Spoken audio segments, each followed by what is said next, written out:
जय श्रीराम.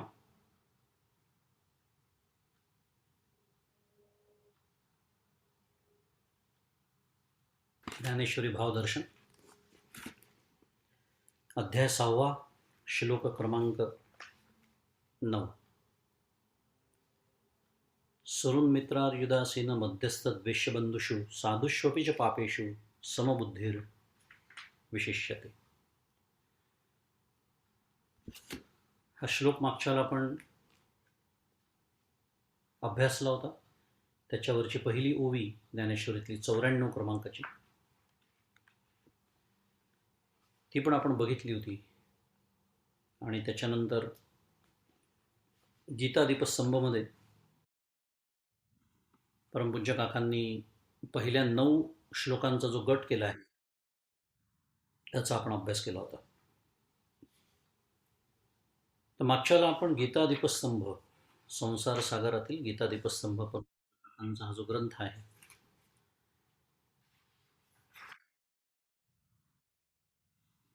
तर त्याच्यामध्ये पहिल्या 9 श्लोकांचा जो अर्थ आलेला आहे आणि त्याच्यावरती अत्यंत साधनाभिमुख असं जे विवेचन, काकांचं नेहमी साधनाभिमुख असतं,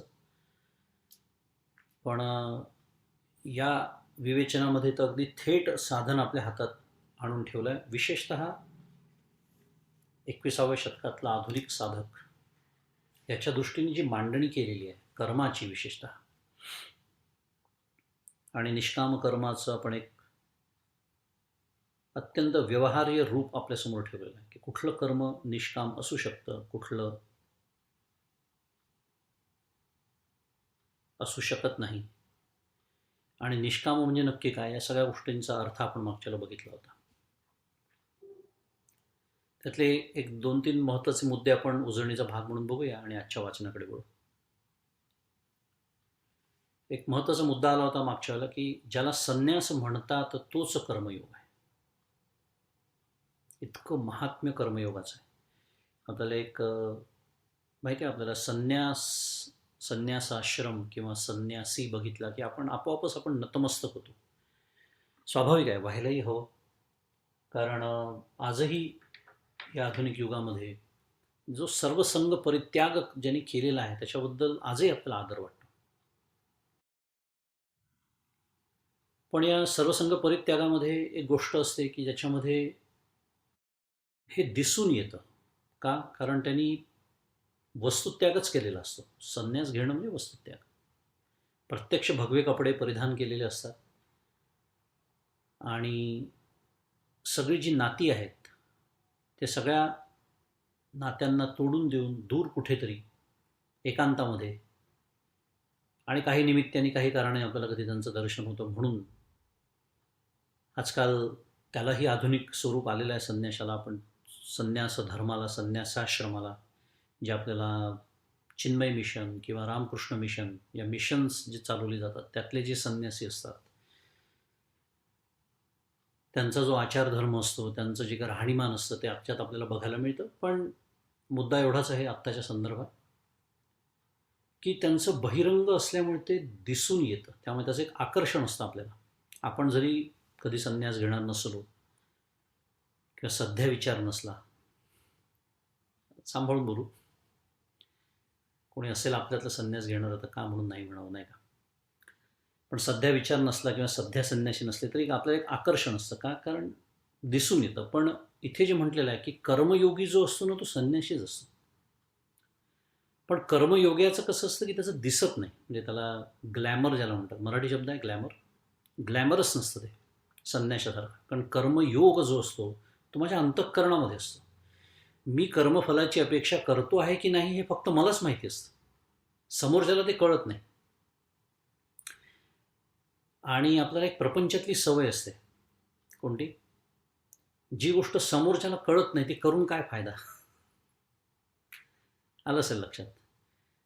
ज्याला दाखवणं म्हणतो, ज्याला आपण मिरवणं म्हणतो, आणि परमार्थामध्ये तर याला अजिबात वाव नाही, याला दांभिकता असं म्हटलेलं परमार्थामध्ये. पण शास्त्राच्या दृष्टीने ज्याला संन्यास म्हणतात तोच कर्मयोग असतो हे लक्षात घे हे अर्जुना, असं कोण सांगताय? प्रत्यक्ष भगवंत सांगतात. का? आपण त्याचा विचार केला होता आधीच्या श्लोकांमध्ये, की फलाच्या दृष्टीने जर विचार केला तर दोन्ही गोष्टी एकच आहेत. कर्मयोगही चित्तशुद्धी आणि चित्तशांतीच्या मार्गाने शेवटी आपल्याला स्वरूपापर्यंतच नेणार आहे, आणि संन्यासही कर्मत्यागाच्या माध्यमातून स्वरूपाकडेच नेणार आहे. इतकं महात्म्य कर्मयोगाचं आहे. त्यामुळे आता ह्यातला आपण काय, परवा आपण बोललो गुरुपौर्णिमेला, श्री गुरुपौर्णिमा उत्सवामध्ये साधकाची जी कर्तव्य असतात, शिष्याची जी कर्तव्य असतात, त्याच्यामध्ये पहिलंच कर्तव्य काय सांगितलं होतं? निष्काम कर्मयोग. परमपूज्य काकांचं चरित्र आपण थोडंफार त्या दिवशी ऐकलं, त्या मुलाखतीच्या, स्नेहाताईच्या मुलाखतीच्या माध्यमातून. तेव्हा आपल्या गोष्ट आपल्याला जाणवली असेलच की जो एक प्रवास असतो तो निष्काम कर्मयोगाचा प्रवास कसा झालेला आहे, कसा झालेला होता काकांचा, कसे विविध टप्पे त्यांनी तेव्हा पार केले होते जेव्हा ते सत्शिष्य म्हणून आपल्या सद्गुरूंसमोर गेले होते. मुद्दा एवढाच आहे की संन्यास पण घेणार आपण नाही आहोत, किंवा घेणार नाही आहे, किंवा घेतलेला नाही आहे, आणि मी कर्मयोगही करणार नाही, आणि तरीही मी ध्यानाभ्यास करणार, शक्य नाही. एवढाच मुद्दा आपल्याला आता लक्षात ठेवायचा, की आपल्याला एकतर वस्तुत्याग तरी जमला पाहिजे, नाही तर संगत त्याग तरी जमला पाहिजे. दोन्ही गोष्टी मी करणार नाही आणि मी ध्यानाभ्यास करेन, हे शक्य होत नाही. कारण मग समाधीपर्यंत प्रगती कदापि होणं शक्य नाही.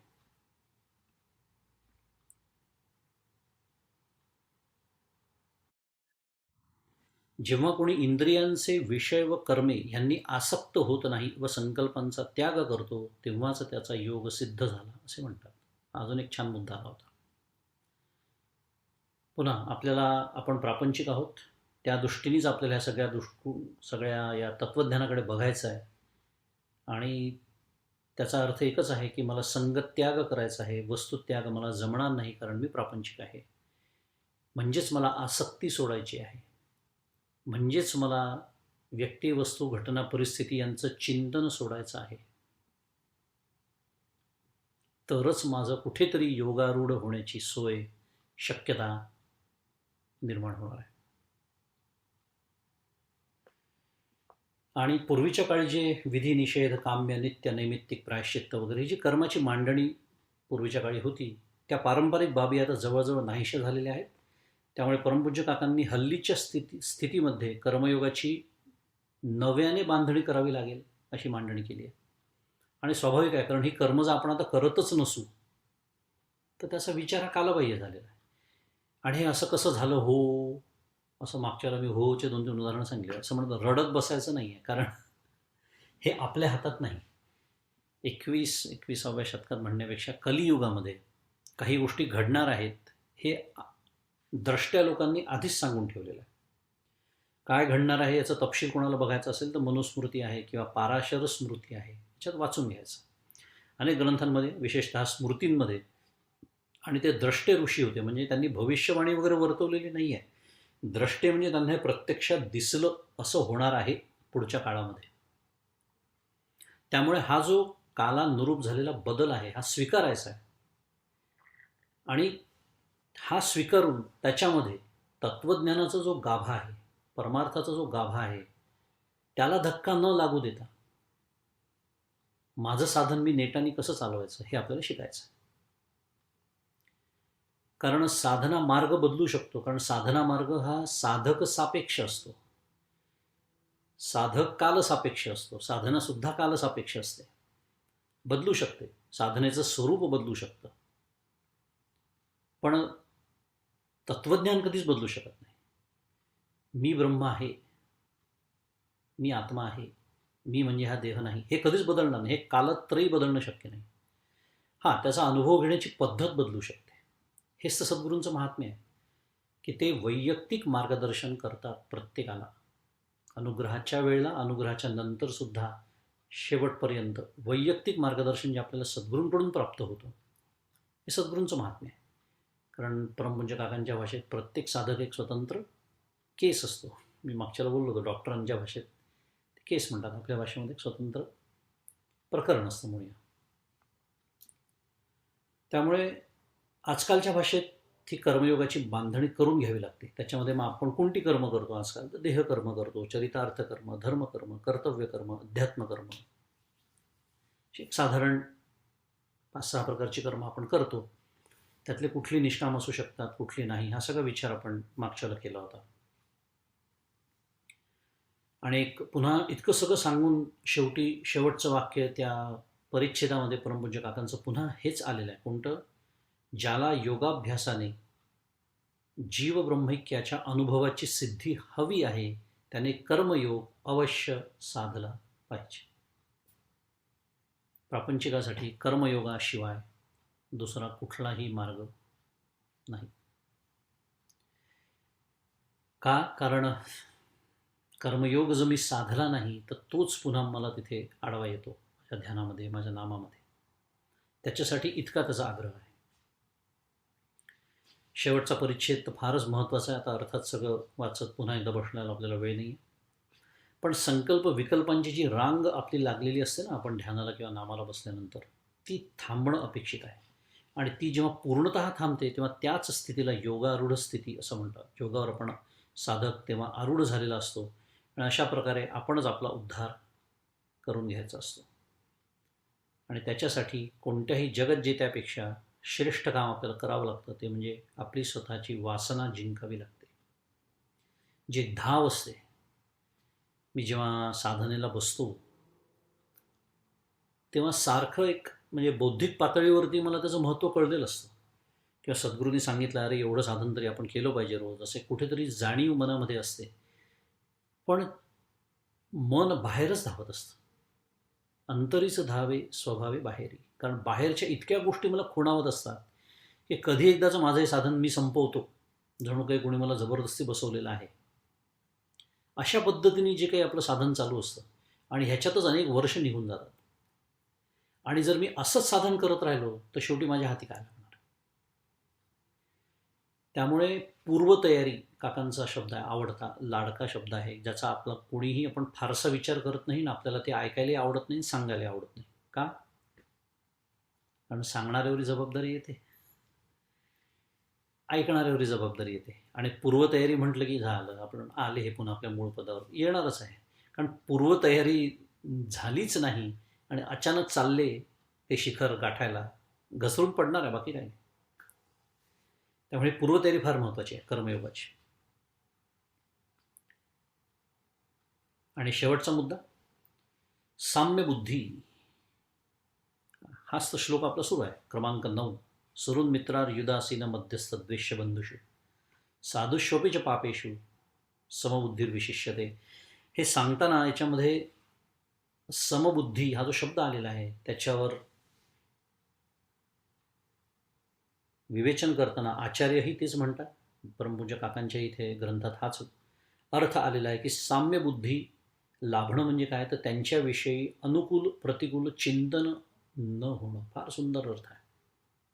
कारण कुठेतरी ना आपल्या मनामध्ये चुकीचे समज असतात. पुन्हा आपण मागच्याला बोललो होतोच ते की समबुद्धी याचा अर्थ त्यांना काही फरकच कळत नाही, व्यवहारातला भेदच त्यांना कळत नाही, पापी मनुष्य असो का साधू असो, असा अर्थ नाही, अजिबात नाही. जरूर कळतो त्यांना, कारण भेद नाही कळला तर सगळा व्यवहारच कोलमडून पडेल. मग समबुद्धी म्हणजे नक्की काय, तर समबुद्धी म्हणजे त्यांच्याविषयी अनुकूल प्रतिकूल चिंतन होत नाही. हा किती पापी आहे, हा असं का करतो, याने हे करायला नको, हा किती पापं करतो, त्याला मी किती वेळा समजावून सांगितलं, हे सगळे कुठलेही चिंतनाचे विषय त्यांच्या जवळ नसतात. याला म्हणायचं समबुद्धी. हे खरं किती छान व्याख्या आहे. एक साधक म्हणून मी सुद्धा याच्यावरती प्रयत्न करू शकतो की अनुकूल प्रतिकूल चिंतन त्याचं नाही करायचं. जेवढ्या प्रमाणात माझं अनुकूल प्रतिकूल चिंतन इतर व्यक्तींबद्दल कमी होईल, खूप सावधपूर्वक मी बोलतोय,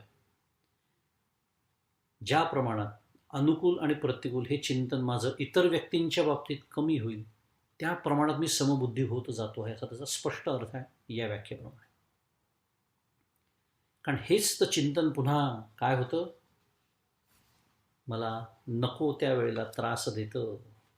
अगदी नकळत कितीही ठरवून मी बसलो की नाही, आता ना मी बिलकुल कसलाच दुसरा कुठलाही विचार करणार नाही. आता मी अगदी नाम म्हणजे नाम, एकाग्रते किंवा ध्यान म्हणजे ध्यान असं मी ठरवून बसतो. किती क्षण माझं ते टिकतं हे सुद्धा मला कळत नाही, कारण 2 मिनिटांनी मला जाग येते तेव्हा कळतं की अरे, माझ्या अंतःकरणाने मला कुठल्या कुठे फरफटत नेलेलं आहे. आणि इतकं त्या फरफटण्याशी मी इतका एकाग्र होतो की 2 मिनिटानंतर मला कळतं की माझी फरफट झाली म्हणून गेले 2 मिनिटं. म्हणजे मी ठरवलं काय होतं, ही असते साधकाची अवस्था. आणि हे होऊ नये म्हणून ही पूर्वतयारी आहे. म्हणून परमपूज्य काका सांगतात की 23.5 तास मी जेव्हा साधकाला शोभेल असं जगतो, तेव्हा तो साधनेचा अर्धा तास साजरा होतो. किंवा 23 तास म्हणा, 1 तास समजा आपण साधना करत असतो, तो 1 तास. त्यामुळे तो 1 तास साजरा होण्यासाठी उरलेले 23 तास माझ्यावर काय जबाबदारी आहे, ती ही कर्मयोगाची जबाबदारी आहे. थोडक्यात ही समबुद्धीची जबाबदारी आहे. हे सदैव आपल्याला लक्षात ठेवायचं. पुन्हा आपण नेहमी साधक या दृष्टीने विचार करत असतो. आपल्या आजच्या वाचनाकडे वळूया. श्लोक क्रमांक 9 आणि 94 क्रमांकाची ओवी, ज्याच्यामध्ये सुहृद म्हणजे काय, मित्र म्हणजे काय, शत्रू म्हणजे काय, उदास म्हणजे काय, ही जी एक सगळी यादी आली होती, मध्यस्थ, द्वेष, बंधू, साधू आणि पापी, यांच्या व्याख्या आपण बघितल्या होत्या. म्हणून आपण 94 क्रमांकाची ओवी मागच्या वेळेस बघितली होती.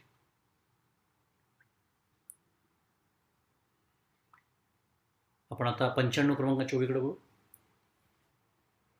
तया बंधू कोण काह्याचा, द्वेषिया कवण तयाचा, मीच विश्व ऐसा जयाचा बोध झाला. माऊली म्हणते, कारण मीच विश्व आहे असे ज्याला व्यापक ज्ञान झाले आहे, त्याला कोण कोणाचा बंधू आणि त्याचा द्वेष तरी कोण करणार. म्हणजे काय, पहिल्या 94 क्रमांकाच्या ओवीमध्ये माऊलींनी सगळ्या व्याख्या सांगितल्या आणि आता तो समबुद्धी जो असतो या सगळ्यांच्या बाबतीत त्याचं वर्णन सुरू केलं. थोडक्यामध्ये आलं असेल आपल्या लक्षात की जो मीच विश्व झालेलो आहे असं व्यापक ज्ञान झालं आहे, तो का म्हणून कोणाचं बंधू म्हणा किंवा कोणाचा द्वेष म्हणून म्हणा किंवा कोणी साधू म्हणून म्हणा किंवा कोणी पापी म्हणून म्हणा, हे जे 9 प्रकार आपल्यासमोर ठेवले त्यांचं चिंतन तो का म्हणून करेल, असा प्रतिप्रश्न आपल्याला केलेला आहे. तुम्हीच सांगा. मग तयाची दृष्टी अधमोत्तम असे किरीटी, काय परिसाची कसवटी वानिया केसे. दृष्टांत दिला. मग अर्जुना, त्याच्या दृष्टीने हा उत्तम हा अधम हा भेद असू शकेल काय, परिसाच्या कसवटीवर घासल्यानंतर सोन्याचे चांगले वाईट प्रकार करता येतील काय. दृष्टांत आहे. एकदा परिसाने सोनं केल्यानंतर ते कमी प्रतीचं हलक्या प्रतीचं असं जसं आपण म्हणू शकत नाही. सोनं ते सोनं, शुद्ध सोनं. हे जसं असावं तसं त्याच्या दृष्टीने तो जो समबुद्धी असतो त्याच्या दृष्टीने हा भेद त्यांनी काय केला असतो, त्याचा बाध केलेला असतो त्या भेदाचा. म्हणजे म्हणून मी म्हटलं फार काळजीपूर्वक बोलावं लागतं. भेद कळतो आहे पण त्याचं अनुकूल प्रतिकूल चिंतन त्याच्या अंतःकरणात नाही, त्याला म्हणायचं बाध.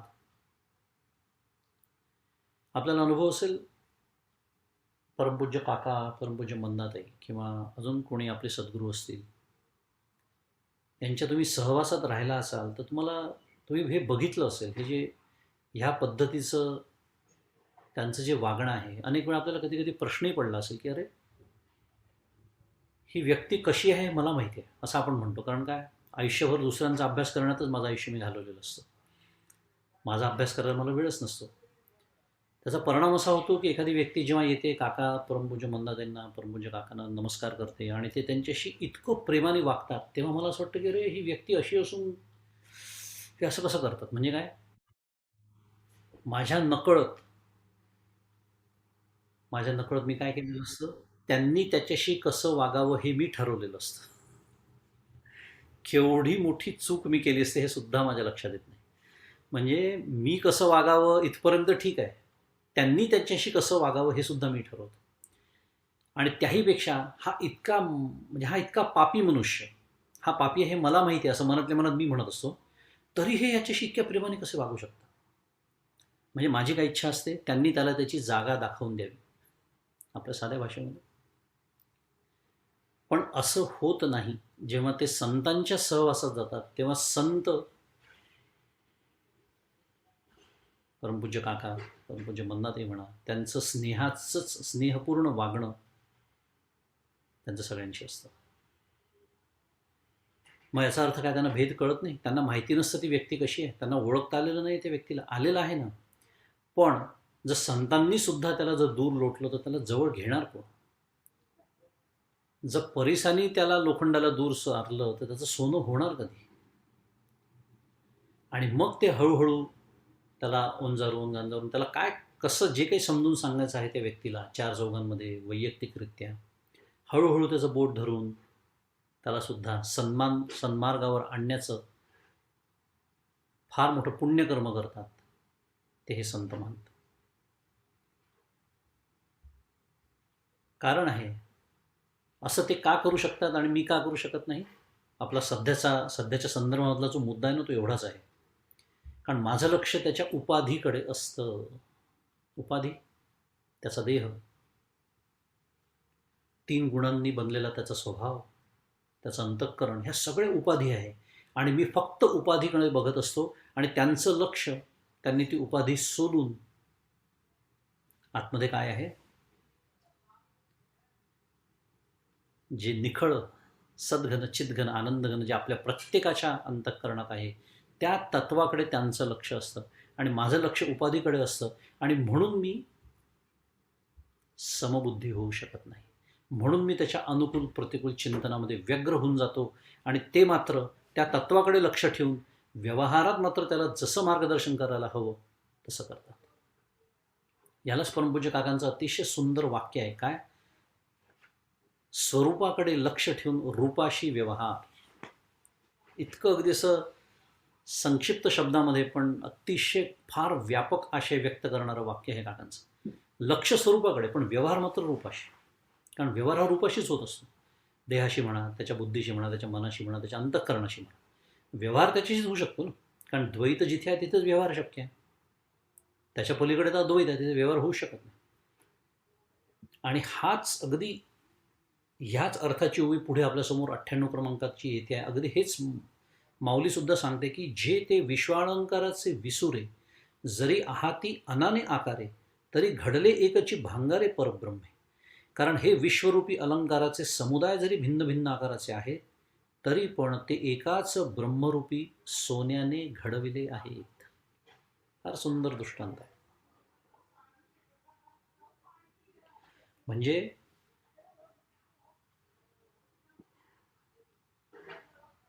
माझं लक्ष कुठे आहे? अलंकाराकडे. त्यांचं लक्ष कुठे आहे? सोन्याकडे. माझं लक्ष उपाधीकडे, त्यांचं लक्ष अधिष्ठानाकडे. हा फरक असतो. आणि म्हणून किती छान आहे. आणि म्हणून म्हणजे आपल्याला समजून येतं की ह्या काय म्हणतात त्याला, त्याचा परिणाम हा जो पुन्हा मराठी शब्द वापरतो कॉज अँड इफेक्ट. म्हणजे काय? माझा परिणाम जो होतो कशामध्ये? अनुकूल प्रतिकूलाच्या विचारांमध्ये मी का वाहवत जातो एखादी व्यक्ती दिसल्यानंतर? कारण मी त्याच्या उपाधीकडेच लक्ष देतो. उपाधीकडे लक्ष देणं सोडून त्याच्या स्वरूपाकडे लक्ष देणं याला साधना असं म्हणतात. परमपूज्य काकांनी साधनेच्या हजारो व्याख्या केल्या, त्यातली हे. आणि स्वतःच्या बाबतीत बोलायचं झालं तर विशेषण जे असतं त्याची उपाधी करून घेणं ही एक गंमत आहे बरं का. दुसऱ्याच्या उपाधीकडे लक्ष द्यायचं आणि स्वतःचं जे विशेषण करून घेतलं मी, म्हणजे काय? हा देह म्हणजे मी, देहाला विशेषण, माझं मन म्हणजे मी, माझी बुद्धी म्हणजे मी, माझे प्राण म्हणजे मी. म्हणजे ह्या खरं उपाधी आहे. उपाधी म्हणजे काय? उपाधीची व्याख्या आहे जी असली तरी चालते, नसली तरी चालते, त्याला उपाधी असं म्हणतात. त्यामुळे हे जे माझं विशेषण आहे याची उपाधी करून घेणं याला साधना म्हणतात. स्वतःच्या बाबतीत त्याची उपाधी करून घ्यायची आणि दुसऱ्याच्या उपाधीकडे लक्ष न देता त्याच्या स्वरूपाकडे लक्ष ठेवून काय व्यवहाराप्रमाणे योग्य तो मित्र असेल तर मित्रासारखं, भाऊ असेल तर भावासारखं, बायको असेल तर बायकोसारखं, ते व्यवहारातलं वर्तन व्यवहारासारखंच राहणार. पण त्याच्यामध्ये कुठेही कल्पना आपण करू शकतो या भूमिकेतून मी जेव्हा ते वर्तन करायला जातो त्याच्यामध्ये कुठेही राग नाही, द्वेष नाही, रागद्वेष रहित असं सुंदर माझं एक नातं त्या व्यक्तीशी प्रस्थापित होऊ शकतं. काय जीवनाचं तत्त्वज्ञान याच्यामध्ये आपल्याला शिकायला मिळतं आहे. कारण काय आहे? पुन्हा सिद्धाचं जे लक्षण आहे ते साधकाचं साधन असतं. सिद्धाचं लक्षण आपण बघतोय, जो समबुद्धी आहे त्याची लक्षणं आपल्यासमोर माऊली मांडते. ऐसे जाणणे जे बरवे, ते फावले तया आघवे, म्हणून आहाच वाहाचे न झकवे, येणे आकार चित्रे. असे जे उत्कृष्ट ज्ञान ते त्या योगारूढ पुरुषाला संपूर्णपणे प्राप्त झालेले असते, म्हणून तो ह्या वरवरच्या विश्वाकाराच्या चित्राने फसत नाही. म्हणजे काय? प्रमोद काका एक छान शब्द वापरतात, सोलणं म्हणतात. काका म्हणतात समोरच्या व्यक्तीला सोलून काढावं. हे जे मी पहिल्यांदा ऐकलं होणार आहे, वा छान आहे, मी तेच तर करत असतो, ह्याला सोल त्याला सोल. मग लक्षात आलं की अरे काकांना जो अर्थ अपेक्षित आहे तो नाही मी वापरला. काका जेव्हा एखाद्या व्यक्तीला सोलून काढावं असं म्हणतात, तेव्हा ते जे पंचकोश आहेत ते सोलून काढावे असं म्हणतात. आणि ते पंचकोश सोलल्यानंतर आज जो गाभा असतो कोणता, स्वरूपाचा, त्याच्याकडे, म्हणजे पुन्हा तेच स्वरूपाकडे लक्ष ठेवायचं आहे, व्यवहार मात्र रूपाशी करायचा. त्याला सोलणं असं म्हणतात काका म्हणतात.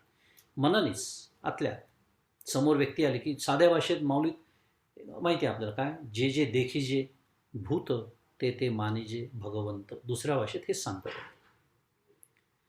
कारण आपण प्रत्येकजण भगवंत स्वरूपच आहोत. पण पुन्हा भगवंत स्वरूप आहे म्हणून व्यवहारात गोंधळ घालायचे नाही आहेत. सारखं सारखं मी ते सांगतो, व्यवहारातले भेद व्यवहारात राहणार आहेत, त्याच्याप्रमाणेच आपलं त्या जे काही व्यवहार तो तसाच असला पाहिजे. पण त्याच्यामागे राग द्वेष राहता कामा नये, राहत नाहीत जेव्हा मी अशा पद्धतीने समबुद्धीचा अभ्यास करतो. घापे पटा माझी दृष्टी, दिसे तंतूची सैंघ सृष्टी, परी तो एक वाचुनी गोष्टी दुची नाही. वस्त्रामध्ये सूक्ष्म दृष्टी घातली तर त्यात आडव्या उभ्या तंतूचीच रचना दिसते, परंतु तो पट एक तंतुरूप असतो, त्यात तंतू वाचून दुसरी गोष्ट नसते. काय वेगवेगळे दृष्टांत, सोन्याच्या अलंकाराचा दृष्टांत झाला, आता इथे कापडाचा दृष्टांत. आपलं जसं लक्ष कापडाकडे असतं, मग तो शर्ट असेल त्या कापडाचं अनेक गोष्टीचे शिवू शकतो आपण, माझं लक्ष त्याच्याकडे असतं. पण सूक्ष्म दृष्टीने विचार केला तर त्याच्यामध्ये आडव्या उभ्या धाग्यांशिवाय काहीही नाही, तंतू.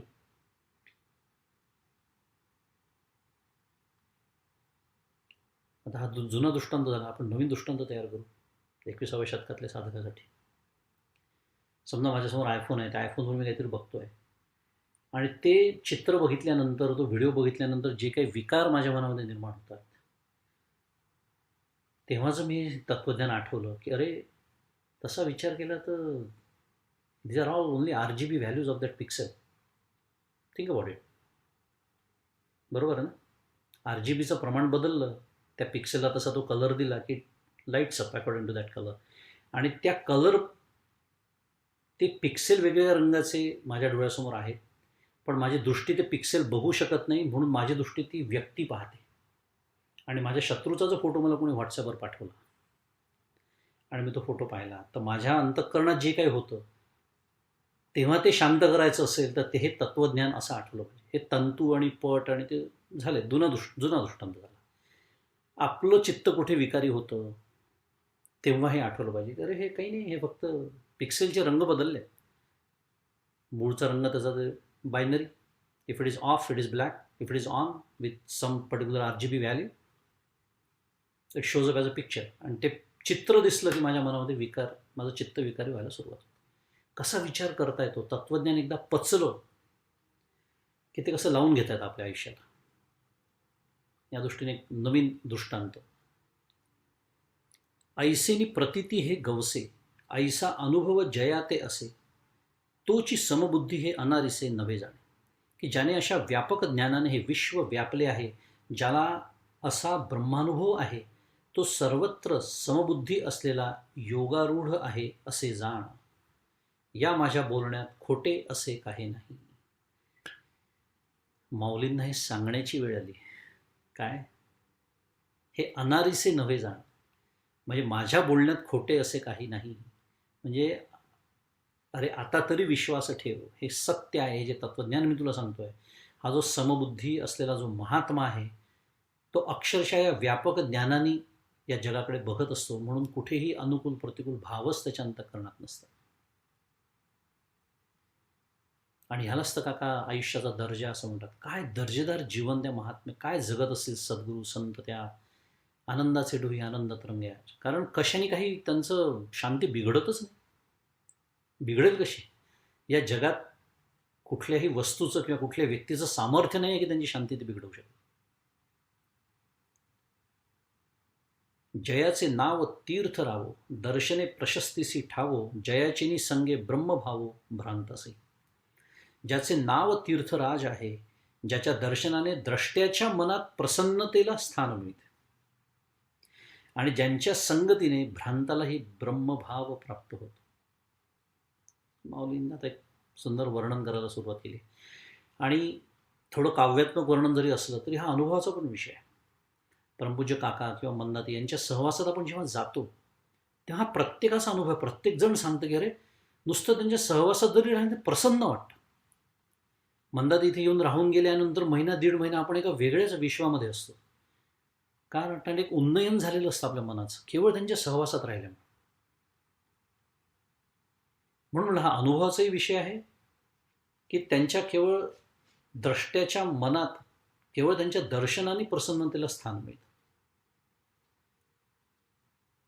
आपोआपच आपलं पापाकडची प्रवृत्ती कमी होते त्यांच्या सहवासात असल्यानंतर आणि त्यांचा ते निघून गेल्यानंतर सुद्धा जो एक सहवास त्यांचा रेंगाळत राहतो म्हणूया. जोपर्यंत म्हणजे माझ्या सामर्थ्यावरती अवलंबून येते. काही जणांचं 4 दिवसात ते आपल्या पुन्हा मूळ पदावर येत असतील, कोणी 4 महिन्यांनी येत असतील. ज्याचं त्याचं सामर्थ्य वेगवेगळं असतं. पण मुद्दा असा की हा परिणाम मात्र नक्की होतो आपल्या मनावरती. आणि एक गोष्ट लक्षात ठेवायची, ज्या प्रमाणात माझा सत्वगुण अंतःकरणात जास्त आहे तितका हा परिणाम अधिक परिणामकारक होतो आणि अधिक दीर्घकाळ टिकतो. कारण ती रिसेप्टिव्हिटी ज्याला म्हणतात मराठीमध्ये, ती ग्रहण क्षमता ती त्या सत्वगुणातूनच येते ना. कारण साधं गणित आहे. संत सद्गुरू हे सगळे त्या रेडिओच्या टॉवरसारखे असतात. त्याच्यातून त्या वेव्ज येतच असतात. मी माझं रेडिओचं स्टेशन किती चांगलं ट्यून केलेलं आहे त्याप्रमाणे किती स्पष्ट गाणं ऐकू येणार हे ठरतं. माझं रेडिओ स्टेशन जर मी ट्यून केलं नसेल तर त्या वेव्स तिथे असून उपयोग काय? याला सत्वगुण असं म्हणतात. जयाचिनी बोले धर्म जिये, दिठी महासिद्धी ते विये, देखे स्वर्ग सुखाती ये खेळ जयाचा. ज्याच्या उपदेशाने धर्म जगतो. काय माऊलींनी वर्णन करावं. धर्म का जगतो तर हे उपदेश करतात म्हणून. यांच्या उपदेशातून धर्म असा वाहत असतो. ज्याच्या उपदेशाने धर्म जगतो, ज्याची कृपादृष्टी महासिद्धींना जन्म देते, ही स्वर्गादी सुखे ज्याची सहज लीला आहे. विपाय जरी आठवला चित्ता, तरी दे आपुली योग्यता, हे असो तया ते प्रशंसिता लाभ आथी. अशा पुरुषाची मनाला अकस्मात जरी आठवण झाली तरी तो आपली योग्यता त्याला देतो. पुन्हा मी जसं म्हणालो, हे काव्यात्मक वर्णन वाटतं, पण कल्पना करा, समजा काहीतरी बिघडलं, माझ्या मनाविरुद्ध झालं आणि मला प्रचंड क्रोध आलेला आहे. कल्पना करा. कल्पना करण्याची गरजच नाही. 2 तासापूर्वीच आला असेल आपल्याला. अनुभव संपन्न जीवन आपण रोजच जगतो आहोत सगळेजण. प्रसंग आठवतो, आज घडलेला असेल, काल घडला असेल. त्या क्षणी कल्पना करा, त्या क्षणी जर मला सद्गुरूंचं स्मरण झालं असतं तर सगळं ते ओसरून जाईल. इथे माऊली तेच तर म्हणते, अकस्मात जरी आठवण झाली तरी आपली योग्यता त्याला तो देतो. म्हणजे काय, सद्गुरू जसे शांत आहेत, सद्गुरू जसे विमल आहेत, तसा मी तात्पुरती का होईना होतो केवळ त्यांच्या स्मरणाने. अरे मी त्यांचा हा शिष्य, मी त्यांचा शिष्य म्हणवतो स्वतःला, आणि एवढा क्रोध. कल्पना करा, नुसत्या स्मरणाने सुद्धा एवढं होऊ शकतं. का? कारण तसे ते आहेत म्हणून. त्यामुळे त्यांची अकस्मात जरी आठवण झाली तरी त्यांची योग्यता आपल्याला येते, असं इथे छान वर्णन केलं आहे. पण त्या, आणि म्हणून माऊली काय छान पुढे म्हणते बा, हे असो म्हणजे आता किती सांगू मी त्यांच्याबद्दल. हे असो, पण तरीसुद्धा तया ते प्रशंसिता लाभाते, म्हणजे त्यांचे वर्णन करण्यातही मोठा लाभ आहे हे निश्चित. म्हणजे काय, आत्ताच जे तत्त्वज्ञान माऊलींनी मांडलं आपल्यासमोर, त्याचं जिवंत उदाहरण माऊली सांगते की या निमित्ताने का होईना मलाही झालं ना त्यांचं स्मरण, म्हणजे त्यांच्या सद्गुरूंचं. किती छान विचार आहे पहा. त्यामुळे वर्णन करण्यात मोठा लाभ आहे, कारण स्मरणाशिवाय वर्णन करता येणं शक्यच नाही. असो, आपण पुढच्या श्लोकाकडे वळू. 10 क्रमांकाचा श्लोक. आता श्लोक वाचण्याच्या आधी एक गोष्ट म्हणजे आपण आत्तापर्यंत जे काही 9व्या श्लोकापर्यंतचा अभ्यास केला किंवा 9व्या श्लोक म्हणण्यापेक्षा आधीचेही काही अध्यायांचा जरी विचार केला तरी पूर्वतयारी ज्याला म्हणता येईल, मगाशी मी जो शब्द वापरला त्याचं विवेचन मुख्यतः झालं. आणि आता अशी पूर्वतयारी ज्याची झालेली आहे त्यांनी आता प्रत्यक्ष ध्यानाभ्यास कसा करावा ही सुरुवात, हे सांगण्याची सुरुवात आता या 10 क्रमांकाच्या श्लोकापासून होते. प्रत्यक्ष आता साधनेला हात घालतात. योगी युंजीत सतत मात्मानं रहसि स्थितः एकाकी यत चित्तात्मा निराशीर परिग्रह. त्याचा पदच्छेद आहे की योगी युंजीत सततम आत्मानं रहसि स्थितः एकाकी यत चित्तात्मा निराशी अपरिग्रह, असा त्याचा पदच्छेद आहे. म्हणजे ध्यानाचा अभ्यास करणाऱ्या योगी एकांत देशात एकाकी, एकटे राहून म्हणजे एकाकी, चित्त व शरीर यांचा निग्रह करून आशारहित व परिग्रहरहित होऊन चित्ताला अखंड समाधीमध्ये स्थिर करावे. चित्त व शरीर यांचा निग्रह करून म्हणजे यतचित्तात्मा, आशारहित म्हणजे निराशी, अपरिग्रह म्हणजे परिग्रहरहित होऊन, आत्मानः म्हणजे चित्ताला, आत्माना म्हणजे स्वतःला, स्वतःच्या चित्ताला, स्वतःच्या अंतःकरणाला, अखंड म्हणजे सतत समाधीमध्ये म्हणजे युंजित स्थिर करावे. युंजित म्हणजे समाधी नाही बरं का, युंजित म्हणजे करणे. आता ह्याचा इथल्या संदर्भानुसार ते समाधीमध्ये स्थिर करायचं आहे.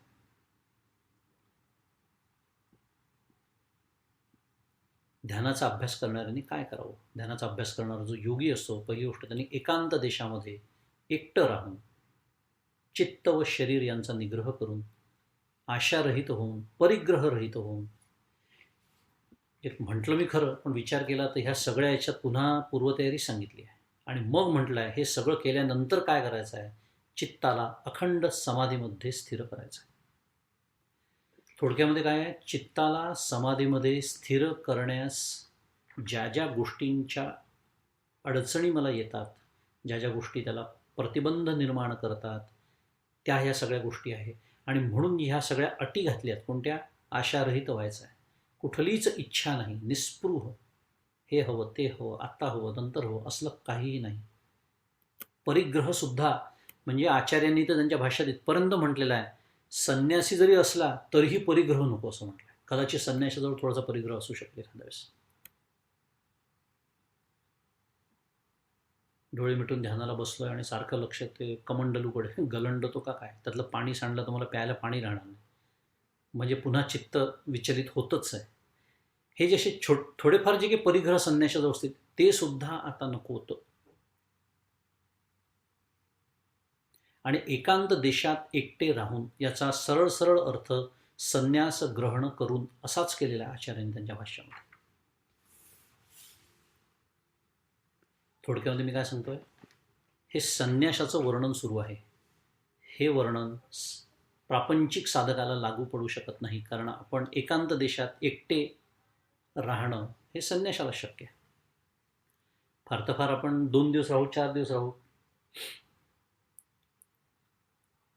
4 दिवस कॅम्पिंगला जातो आपण. आता जे बऱ्याच लोकांना अमेरिकेत आहेत त्यांना माहिती असेल, कॅम्पिंगची ट्रिप केली असेल कोणीतरी कधीतरी. खरं जंगलात जायचं असतं पण ती मोठी जी व्हॅन आहे घरची ती सुद्धा पुरत नाही 4 दिवसासाठी. इतकं सामान मी घरचं घेऊन जातो कॅम्पिंगसाठी. का? कॅम्पिंग नावालाच असतं ना. मला घरी ज्या गादीवर झोपतो तीच गादी, म्हणजे तेवढाच आराम देणारी गादी मला जंगलातही लागते. घरी मी तरी 2 वेळा जेवत असेन, दीक्षितचा शिष्य असल्यामुळे तिथे मी 4 वेळा खातो. कारण मी स्वतःलाच काय असं कन्व्हिन्स करतो, अरे जंगल आहे, किती धावणं झालं, किती चालणं झालं, भूक लागणं स्वाभाविक आहे. त्यामुळे 4 दिवस जेवढं अन्न लागतं त्याच्यापेक्षा 6 दिवस लागेल एवढं मी घेऊन जातो. माझा मुद्दा काय आहे, तरीसुद्धा 4 दिवसांनी मी जेव्हा जंगलातून त्या परत येतो, कॅम्पिंगच्या नावाखाली गेलेलो, तेव्हा घरी आल्यानंतर जे बरं वाटतं, घरातल्या सुखसोयी एकदा मिळाल्या. म्हणजे इतका लवाजमा घेऊन मी कॅम्पिंग करून आल्यानंतर सुद्धा माझी अवस्था आहे. काय खाऊन मी संन्यासाचं इथे जे वर्णन केलेलं आहे इथे गुहेत जाऊन बसायला सांगितलं आहे, की जिथे फारसा संसर्ग नाही आहे कोणाचा, जिथे फार कोणी फिरकण्याची शक्यता नाही आहे, कोणी तिथे गायी चरायला येणार नाही, कोणी तिथे काय खाणकाम करायला येणार नाही. खाणकाम खदान म्हणतात मराठीत. खण्याला बिण्याला येणार नाही. तिथे कशाची मातीची खदान आहे, याची खदान आहे, त्याची खदान आहे, नाही. शांत. हे सगळं वर्णन आहे. आणि याच्यातनं आपल्याला काय शिकायचं आहे? प्रापंचिक म्हणून निरालंब साधनेचा मार्ग हा खडतरच असतो. म्हणजे काय? इथे वस्तुत्यागाचं वर्णन आहे, पण मी संगत्याग या दृष्टीने जरी विचार केला तरीही जेव्हा मी सोहम साधनेला बसतो, जिला निरालंब साधना म्हणतात, अहंग्रह ध्यान असा दुसरा शब्द आहे त्याला फार मोठा शास्त्रातला, सोहम ध्यान, हे निरालंब साधन आहे. निरालंब म्हणजे काय? तिथे आलंबन नाही, कुठलंच आलंबन नाही. आणि आलंबन कुठलंही न घेता, कुठलाही सगुणाचा आधार न घेता, दुसऱ्या भाषेत बोलतो, नामाचा आधार न घेता, नामाचं आलंबन न स्वीकारता मी जेव्हा निरालंब साधन करायला बसतो, फार अवघड असतं, फार अवघड असतं. प्रापंचिक माणसासाठी फार अवघड असतं. का? कारण इथे जे सगळं वर्णन केलं आहे, आशारहित होऊन बसणं, परिग्रहरहित होऊन बसणं, या तर खूप पुढच्या गोष्टी झाल्या. बसल्यानंतर चित्त आणि शरीराचा निग्रह सुद्धा मी करू शकत नाही. मी मगाशी वर्णन केलं, 2 मिनटं नाही, काही क्षण थोडंसं मी स्वतःच्या चित्ताला निग्रह करून जरा थोडं नियंत्रणात ठेवलं, ते कधी निसटतं आणि कसं निसटतं कळत नाही. पण मुळात ते निसटतं का हा प्रश्न आहे, कारण अजूनही धाव बाहेर आहे म्हणून ते निसटतं. आणि दुसरं एक आहे, चित्ताचा स्वभावच आहे, त्याला कुठेतरी चित्त या शब्दातच आहे, त्याला चिकटायला फार आवडतं. चित्त चिकट असतं, त्याला सारखं कुठेतरी चिकटायला आवडतं. म्हणजे काय? त्याला काहीतरी लागतं, आलंबनच लागतं त्याला. निरालंब साधन करण्यासाठीचे एक सामर्थ्य लागतं अंतःकरणाचं, ते कमवावं लागतं. आणि म्हणून मग संत सद्गुरू सारखं तेच सांगतात. काय 10-5 दशकांचा मेळा आहे वर्णन हरिपाठामध्ये पण, की अरे नामासारखं सोपं साधन नाही. सगुणाचेनी आधारे निर्गुण पाविजे निर्धारे. जायचं तिथेच आहे, स्वाभाविकच आहे. निर्गुणच एकरूप निर्गुणाशीच होता येणार आहे, सगुणाशी नाही. पण इतकं सुंदर आपल्याला साधन दिलेलं आहे सगुणाचं, त्याचा घ्या, आधार घ्या. विनाकारण फार कठीण साधन करता कशाला, असं संत आपल्याला विचारतात. पण इथे जे वर्णन आहे त्याप्रमाणे आपण त्याचा अभ्यास करूया, कारण कधी ना कधी आपण सुद्धा ध्यानाभ्यासाला बसणार आहोत. एवढंच नव्हे तर आपल्याला जी नामसाधनं सद्गुरूंनी दिलेली आहे त्याचंही रूपांतर ध्यानातच होणं अपेक्षित आहे, बरं का? कल्पना आपल्याला नसेल तर. आणि नामसाधनेचं रूपांतर ध्यान साधनेमध्ये व्हायचं असेल तर पुन्हा हे सगळं करणं भागच आहे. फक्त प्रापंचिकाचा मार्ग थोडा वेगळा आहे, थोडासा सरळ आहे, कारण तिथे एक नामाचं आलंबन का होईना दिलेलं आहे. चित्ताला चिकटायला आवडतं ना, मग त्याला सांगितलं आहे ठीक आहे, एकदम कुठेही न चिकटण्यापेक्षा इथे जे निरालंब साधनं शिकवावं लागतं अंतःकरणाला, चित्ताला, त्याच्याऐवजी तू नामाला चिकटून का बसत नाहीस? आवडतं तुला चिकटायला, ठीक आहे. चित्ताचं अंतःकरणाचं जे एक स्वभाव असतो त्या स्वभावानुसार त्याला एक साधन दिलं, नामाला धरून बस. नाही सुरुवातीला तुला प्रेम वाटतं नामामध्ये, महाराज म्हणतात तसं ताक घुसळत राहा, लोणी येणारच आहे कधीतरी. 2 वेळा घुसळायचं, कुठे आहे लोणी म्हणून मी ते ताक टाकून निघून गेलो, तर ना ताक मिळेल ना लोणी मिळेल. जसं ताकात लोणी असतंच तसं नामामध्ये त्याचं प्रेम असतं, पण सहवास तर लाभला पाहिजे त्या नामाचा. पुढती अस्तवेना ऐसे जया पाहले अद्वैत दिवसे, मग आपण पाची आपण असे अखंडित माऊली म्हणते. आता ज्याच्याकरता पुन्हा कधीच अस्त होणार नाही असा अद्वैताचा दिवस उजाडला आहे, तो पुरुष मग आपणच आपल्या आत्मस्वरूपात अखंड असतो. माऊली सिद्ध या दृष्टीने जो योगारूढ झालेला आहे त्याच्या दृष्टीने मांडणी करते. ऐसिया दृष्टी जो विवेकी पार्था तो एकाकी, जे सहजे अपरिग्रही तिही लोकी तोची म्हणून. अर्जुना, जो अशा व्यापक दृष्टीने विचारी आहे तो कुठेही केव्हाही एकटाच असतो. तो सहज परिग्रह रहितही आहे, कारण तोच एक तिन्ही लोकात ब्रह्मरूपाने आहे म्हणून. असा संन्यासी बाजारातून जरी जात असला तरी तो निर्विकारच असतो. इथे एकटाच असं म्हटलं, याचा अर्थ एकमेव द्वितीय असा त्याचा अर्थ होतो. कारण ब्रह्मरूपाशी जे एकमेव द्वितीय असं तत्व आहे त्याच्याशी तो एकरूप झालेला असल्यामुळे तो कुठेही गेला तरी एकटाच असतो.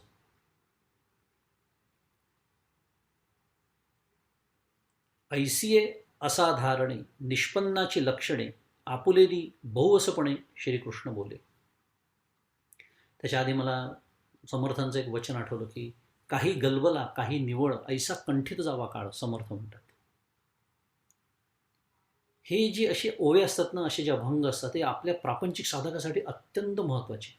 की गलबला असणार आहे, अजून नोकरी आहे, 8 ते 5 8 ते 10 जे काय असेल, नोकरीचा काळ अजून शिल्लक आहे, बायको आहे, मुलं आहे, नवरा आहे, सगळं काही आहे.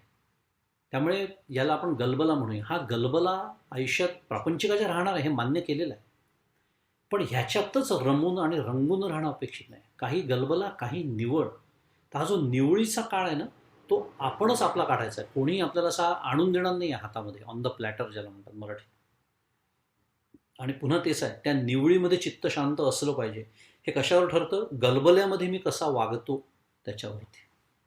गलबल्याचं जीवन मी कसं जगतो याच्यावरती माझी निवळ जी मला प्राप्त होते किंवा मी करून घेतो जाणीवपूर्वक, तिचा दर्जा ठरतो. पुन्हा कशावरती? गलबल्यामध्ये मी कसा वागतो, किती माझं अंतःकरण मी सावरून धरून ठेवलेलं असतं का ते असं अस्ताव्यस्त पसरू देतो मी 5 इंद्रियांच्या माध्यमातून. ह्याच्याकडे सदैव लक्ष ठेवणं म्हणजेच अनुसंधान टिकवून ठेवणं, याच्यावर त्या निवळीचा दर्जा अवलंबून असतो. आता हे जे तत्वज्ञान आहे ते 107 क्रमांकाच्या ओवीमध्ये माऊली म्हणते की ऐसे असाधारणे निष्पन्नाची लक्षणे. ही जी लक्षणं आहेत ही निष्पन्नाची आपुलेनी बहुवसपणे श्रीकृष्ण बोले. म्हणजे अशी ही असाधारण म्हणजे अतिव्याप्ती, अव्याप्ती, असंभव दोषरहित सिद्ध पुरुषाची लक्षणे. आपली त्याविषयीची पूर्ण आवड, त्याविषयीचे साकल्याने ज्ञान इत्यादी व्याख्या त्याच्या ठिकाणी अवश्य लागणाऱ्या गुणवैशिष्ट्याने श्रीकृष्णाने सांगितले.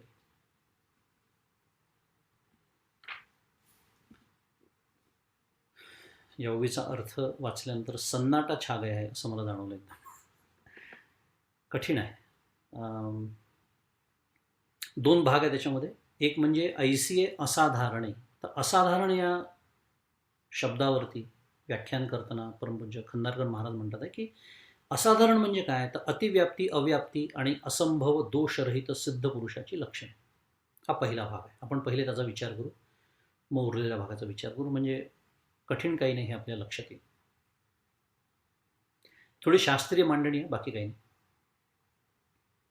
आपल्याला माहिती आहे लक्षण, अगदी मुळापासून सुरुवात करू. लक्षण हा शब्द आपल्या सगळ्यांना माहिती आहे नेहमीचा. आपण म्हणतो ना, आपल्या पोरांना म्हणतो ह्याची लक्षणं काही मला चांगली दिसत नाही आहे असं म्हणतो आपण एखाद्याला. लक्षणं चांगली दिसत नाही आहे. किंवा एखाद्याला ताप आला किंवा सर्दी झाली, शिंका द्यायला लागला, तो आपण काय म्हणतो लक्षणं चांगली दिसत नाही. म्हणजे काय, सध्या कोरोनाचे दिवस आहेत. आलं असेल आपल्या लक्षात लक्षणं म्हणजे काय. सोपं आहे. आता जेव्हा आपण एखाद्या वस्तूचं, एखाद्या गोष्टीचं वर्णन करण्यासाठी त्याची काही लक्षणं सांगतो, लक्षण म्हणजे काय आपल्याला कळलं. आता एखाद्या गोष्टीचं वर्णन करण्यासाठी आपण जे लक्षणं सांगतो त्याच्यामध्ये काही दोष असतात आणि त्या दोषांची इथे मांडणी केलेली आहे. जी नावं आली आहेत ना, अतिव्याप्ती, अव्याप्ती आणि असंभव, हे लक्षणांचे 3 दोष असतात. म्हणजे काय? अव्याप्ती म्हणजे लक्षणाने लक्ष्याच्या काही भागात नसणे. लक्षण म्हणजे वर्ण आणि लक्ष म्हणजे ज्याचं वर्णन करायचं ते. लक्षणाने लक्ष्याच्या काही भागात नसणे म्हणजे तरी काय, हे जरा कठीण होत आहे. उदाहरण सांगतो.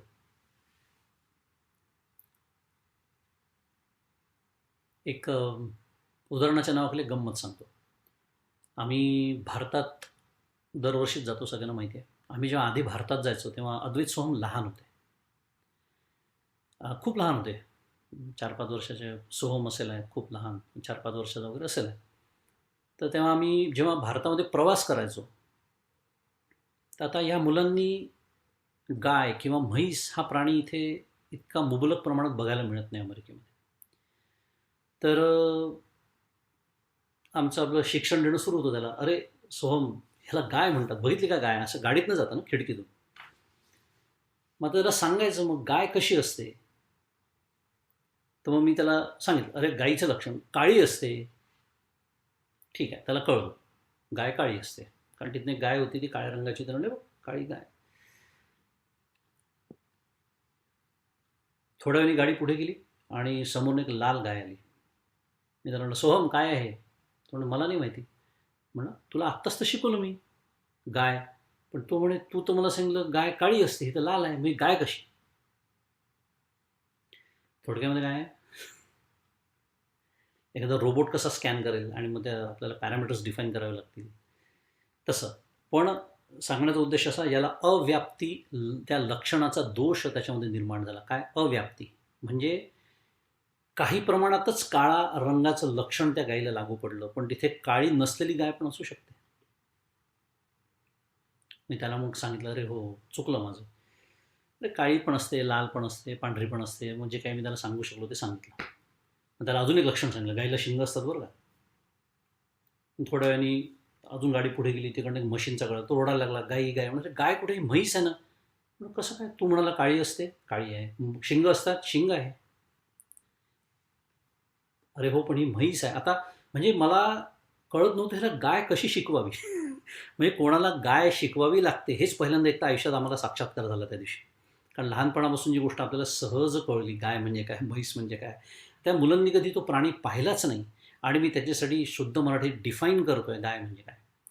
तिथे काय झालं, अतिव्याप्ती दोष लागला त्या लक्षणाला. कोणता? शिंगाच्या. कारण लक्षणाचे जे लक्ष नाही त्याच्यामध्येही त्याचं लक्षण असणं. म्हणजे म्हैस हे माझं लक्ष नाही, गाय हे माझं लक्ष आहे, पण ते शिंगाचं लक्षण तिलाही लागू पडलं. हाला झाला दोष, अतिव्याप्ती. आणि तिसरा असंभव. म्हणजे उदाहरणार्थ सोंड आहे, आता गाईला कधी सोंड नसते का? असंभव आहे, गाईला सोंड नसते, म्हणजे ते लक्षण त्या गाईला कधी लागूच पडणार नाही. याला म्हणायचं असंभव. आता सोपं झालं की नाही? शास्त्रीय शब्द थोडे कठीण असतात, पण एकदा कळलं की त्यातली भीती निघून जाते. ह्याला म्हणायचं लक्षण. पहिली गोष्ट लक्षण म्हणजे काय पाहिलं, आणि आपण लक्षणाचे दोष पाहिले. आता कल्पना करा, तटस्थ लक्षण आणि स्वरूप लक्षणाचा अर्थ जास्त चांगला कळेल. तटस्थ लक्षण म्हणजे एखाद्या गोष्टीचं वर्णन मी ज्या गोष्टीने करतो, म्हणजे लक्षण आता आपण जे शिकलो ते काही काळापुरतीच त्याला लागू पडतं, त्याला म्हणायचं तटस्थ लक्षण. म्हणून ब्रह्माचं जेव्हा ईश्वर रूपाने वर्णन केलं जातं त्याला तटस्थ लक्षण म्हणतात. का? कारण मायेचा त्याच्यात स्वीकार केलेला आहे. पण एक काळ असा होता मायेचा स्वीकार केलेला नव्हता. आत्ता हे जग निर्माण झालेलं आहे म्हणून मायेचा स्वीकार केलेला आहे. जग जेव्हा संपेल तेव्हा मायेचा पुन्हा माया त्याच्या मूळ स्वरूपात लीन झालेली असेल. म्हणजे काय? माया ही त्याची उपाधी आहे, मायेशिवाय त्याचं अडत नाही, अधिष्ठान ते आहे. म्हणून त्याला म्हणायचं तटस्थ लक्षण. पण स्वरूप लक्षण, स्वरूप लक्षण म्हणजे काय? ते लक्षण फक्तच, एक तर पहिली गोष्ट सदैव असं कधीही नसतं की ते लक्षण त्याला लागू पडत नाही, आणि ते लक्षण फक्त त्यालाच लागू पडतं. म्हणजे व्यतिरेकाने ते लक्षण त्या गोष्टीला इतर गोष्टींपासून वेगळं करतं, त्याला स्वरूप लक्षण म्हणतात. म्हणून सद्घन, चितघन, आनंदघन हे स्वरूप लक्षण. सोपं झालं की नाही? आता कुठेही स्वरूप लक्षण, तटस्थ लक्षण शब्द आले तर घाबरण्याची काही गरज नाही. हे कशासाठी सगळं सांगितलं? एक तर इथे आले शब्द म्हणून, आणि दुसरी गोष्ट असाधारण याचा अर्थ काय आहे की हे दोष ज्या लक्षणात नाही, असं असाधारण. ही जी निष्पन्नाची लक्षण मी सांगितली त्याच्यात कुठलाही दोष नाही.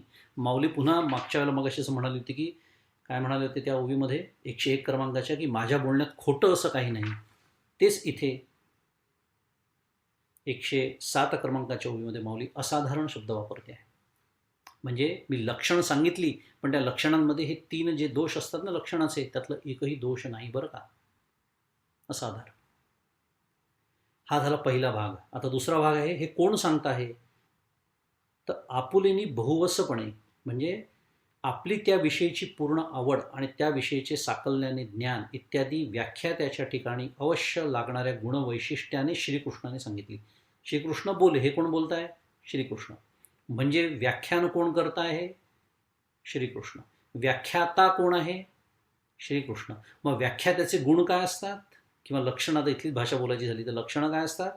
त्याविषयीची पूर्ण आवड आणि त्याविषयीचं साकल्याने असलेलं ज्ञान. म्हणून अभ्यासेविण प्रगटू नये समर्थ म्हणतात. एखाद्या विषयावर जर बोलायचं असेल तर अभ्यास पूर्ण करून मगच प्रकट व्हावं. तर हे व्याख्यात्याच्या ठिकाणी अवश्य लागणारे जी गुणवैशिष्ट्य आहेत ते श्रीकृष्णांच्या ठिकाणी आहेत, आणि असे श्रीकृष्ण बोलत आहेत.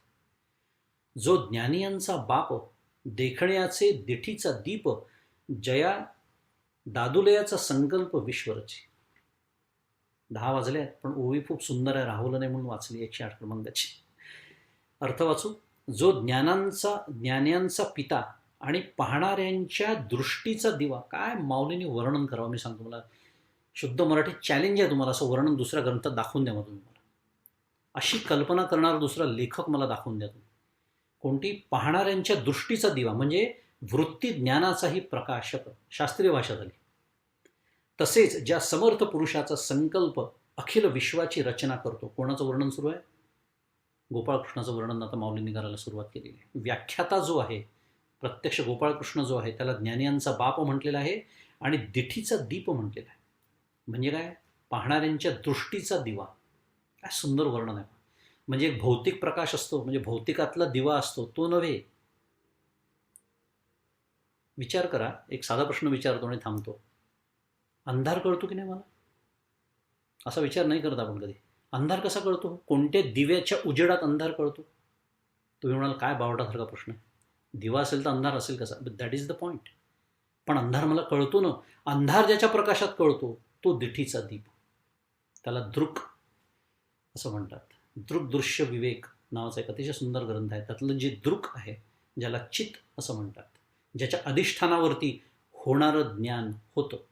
प्रतिबोध विदितम मतम अमृतत्वम ही विंदते, अशी एक श्रुती आहे.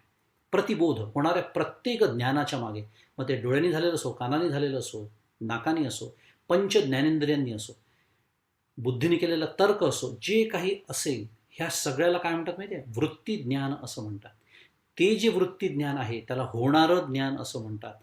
ते होणारं ज्ञान ज्या असणाऱ्या ज्ञानाच्या अधिष्ठानावरती होतं त्याला दृक म्हणतात, त्याला चित म्हणतात, त्याला सत म्हणतात, त्यालाच आनंद म्हणतात, त्यालाच ब्रह्म म्हणतात, त्यालाच आत्मा म्हणतात, त्यालाच कैवल्य म्हणतात.